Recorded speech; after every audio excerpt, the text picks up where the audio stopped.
নমস্কার বন্ধুরা, চলে এসেছি আজকে আমি বিয়েবাড়ির ব্লগ নিয়ে। এই বিয়েবাড়িতে আসা মানে সাজা গোজা হই হুল্লোড়, সবার সঙ্গে দেখা। এসেছি বন্ধুদির ছেলের বউ ভাতে।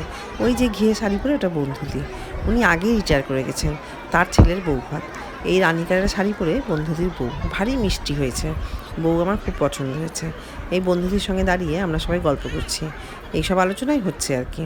এবং বন্ধুদের এই ছেলের বিয়েতে গিয়ে অনেকের সাথে দেখা হয়েছে, অনেক পুরনো দিদিদের সাথে দেখা হয়েছে যারা অবসর নিয়ে নিয়েছেন। এই যে এটা সুমনাদি, না ইনি এখনও আছেন।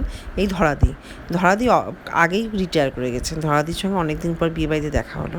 মালিনীদি রিসেন্ট রিটায়ার করেছেন। অনেক দিদিদের সাথে দেখা হলো, কিন্তু যাদের সবার ভিডিও আমি তুলতে পারিনি। তাদেরকে দেখে, বিয়েবাড়িতে গিয়ে তাদেরকে দেখে খুব ভালো লাগলো।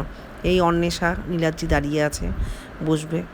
আরও সবাই এসে, মানসীদি সুতুপাদি পরে এসেছেন, তাই ওনাদের সঙ্গে পরে ভিডিও করলাম। যাই হোক, এই যে বউ তার বোনের সাথে বসে আছে।